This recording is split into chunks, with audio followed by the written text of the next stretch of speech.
పొద్దున్న 7 గంటలకు వచ్చాను క్యూలోకి. సరైన ఏర్పాట్లు కానీ ఏమీ లేవు. ఒక స్నానం చేయడానికి కానీ బాత్రూమ్లో కానీ ఇక్కడ ఏమైనా స్పెషలిస్ట్ కల్పించలేదు గవర్నమెంట్. ఏంటి మరి అర్థం కావట్లేదు. పొద్దున్న 7 గంటల నుంచి ఇప్పుడు వరకు క్యూలోనే ఉన్నాం. కనీసం నది దగ్గర కూడా ఇంకా వెళ్ళలేదు. ఇంకా అక్కడికి ఈ క్యూలో కనుక కనీసం 2 hours 3 hours పడుతుంది అంటే అది క్యూ లైన్ ఏం బాగాలేదండి. ఏ టాబ్లెట్ ఏమంటారండి?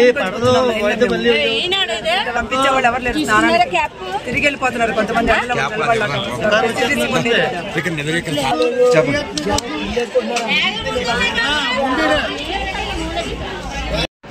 సరస్వతి పుష్కరం ప్రారంభమైన మొదటి రోజునే ఉత్తరాఖండ్ ప్రభుత్వం ఎటువంటి ముందు జాగ్రత్త చర్యలు తీసుకోలేదు.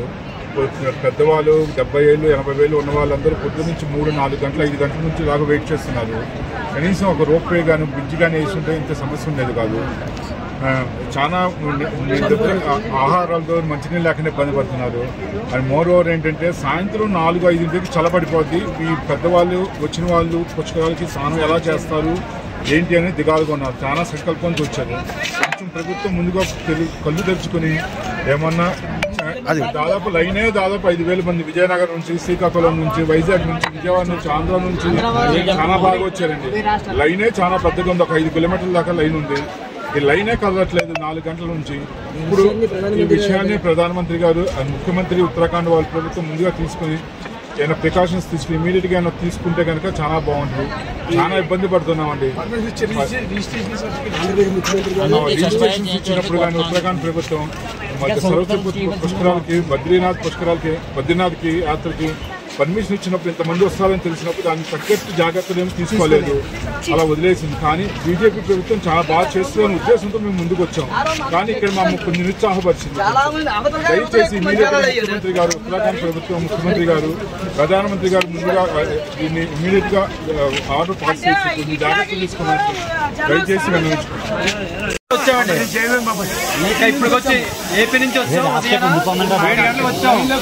లైన్లోకి వచ్చాం. ఇప్పటికీ దర్శనం అవ్వలేదు. ఇప్పటికీ 11 పుస్తకాలు ఇంతవరకు ఏ ఇబ్బంది లేదు. ఏ పుస్తకాల్లో కూడా ఏ ప్రభుత్వం కూడా ఏ గవర్నమెంట్ అని ఏ స్టేట్ లేని పుస్తకాలు బాగా ఆరోగ్యం వస్తుందని అన్ని సౌకర్యాలు జరిపిస్తారు. ఈ గవర్నమెంట్ మాత్రం ఏ సౌకర్యం లేదు. బీజేపీ మాత్రం హిందుత్వం అంటారు కానీ దాన్నే వ్యతిరేకంగా ఇబ్బందులు పెడతాను. దయచేసి ఇంకా రానున్న 10 రోజులు ప్రజలందరికీ అన్ని సదుపాయాలు చేసి ల్యాబొరేటరీస్, టాయిలెట్ రూమ్స్, బట్టలు మార్చుకునే రూమ్స్, వాటర్, ఫుడ్ అన్ని సదుపాయాలు చేయాలని మా కోరిక. చక్ర అయిపోతున్నాడు. మొత్తం అంతా పొయ్యిలా ఉన్నాడు మా ఆయన. కాబట్టి ఇక్కడ ఏమైనా సౌకర్యాలు కల్పించి మమ్మల్ని పుష్కరాలకి జాగ్రత్తగా తీసుకెళ్లాలని కోరుతున్నాం. మోడీ గారికి బీజేపీ